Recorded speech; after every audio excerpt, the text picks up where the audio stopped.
ஆன்மீக நண்பர்கள் அனைவருக்கும் அன்பு கலந்த வணக்கங்கள். இன்றைக்கு நாங்கள் ஆன்மீகம் சம்பந்தமான பதிவில் கடலில் மிதந்து வரும் மரம், ஒரே இரவில் தோன்றிய விஷ்ணு சிலை, அதாவது தெய்வேந்திர முனியின் அதிர வைக்கும் ரகசியத்தை பற்றி பார்க்கலாமா வாங்க.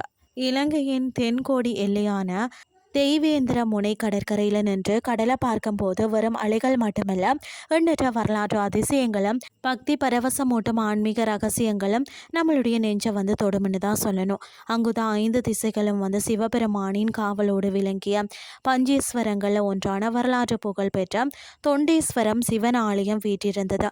கால ஓட்டத்தில் பார்த்தீங்கன்னா மதம் மாறிய மனிதர்களின் கரங்களால் கிறிஸ்துக்கு பின் 1587 அந்த பிரம்மாண்ட ஆலயம் இடித்து தகர்த்தப்பட்டாலும் அந்த மண்ணின் ஆன்மீக அதிர்வுகளை யாராலும் அழிக்க முடியவில்லை.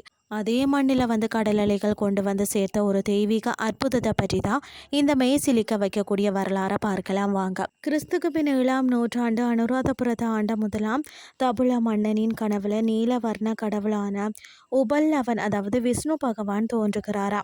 மன்னனின் ஆலை விடிந்ததும் தெய்வேந்திர முனை கடற்கரைக்கு வா, அங்கே உனக்காக ஒரு புனிதமான மரக்குற்றி கடல்ல மிதந்து வரும் என்று அசரீரியாய் உரைத்து மறைந்தாராம் இறைவன்.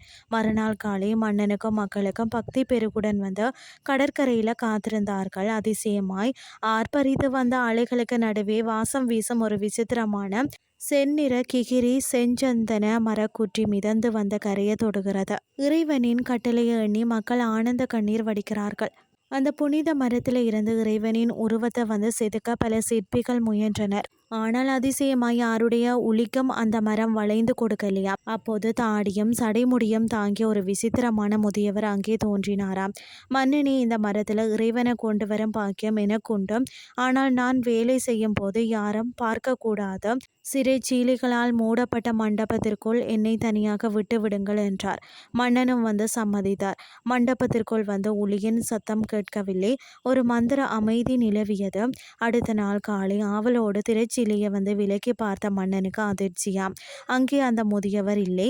ஆனால் அந்த செஞ்சந்தன மரக்குற்றியில இருந்து பார்ப்பவர் நெஞ்ச உருக வைக்கும் வண்ணம் மிக நேர்த்தியாகவும் தெய்வீக பொலிவோடும் வடிவமைக்கப்பட்ட விஷ்ணு, அதாவது உபுல்வன் பகவானின் பேரொளியில் கொஞ்சம் சிலை வீற்றிருந்தது.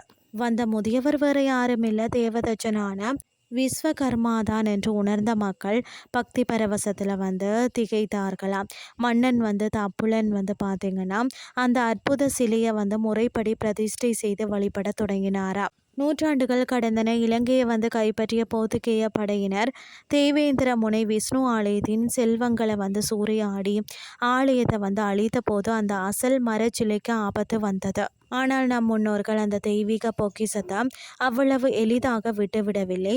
போர்த்துகேயரின் படையெடுப்புக்கு முன்பே நாட்டின் பாதுகாப்பு கருதி அந்த செஞ்சந்தன விஷ்ணு சிலையும் அதன் ஆபரணங்களுக்கும் ரகசியமாக பல இடங்களுக்கு மாற்றப்பட்டன.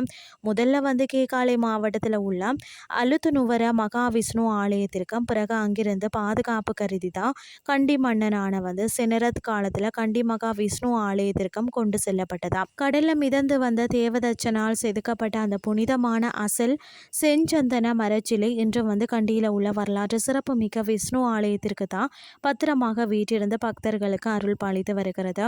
போர்த்துகேயரின் அழிவுக்கு பின் கண்டி மன்னர் 2ஆம் ராஜசிங்கனால் தெய்வேந்திர முனையில் மீண்டும் விஷ்ணு ஆலயம் புதுப்பித்து கட்டப்பட்டதாம். இன்று நாம தெய்வேந்திர முனைக்கு சென்று வணங்க மூலவர் சிலை அந்த அசல் மரச்சிலை அல்ல. அது பிற்காலத்தில் பார்த்தீங்கன்னா கருங்கல்லால் வடிவமைக்கப்பட்ட நீலவர்ணம் தீட்டப்பட்ட புதிய சிலையாகும். எனினும் அந்த பழைய அதிசயத்தின் நினைவாக இன்றும் ஆலயத்தின் முக்கிய சடங்குகள்ல செஞ்சந்தன மரக்கூறுகள் பயன்படுத்தப்படுகிறது. இன்றைய ஆன்மீகம் சார்ந்த பதிவு உங்களுக்கு பிரயோசனமாக அமைஞ்சிருக்கும்னு சொல்லி நான் நம்புறேன். இதே மாதிரி மற்றொரு ஆன்மீகம் சார்ந்த பதிவோடு உங்களை சந்திக்கிறேன். நன்றி.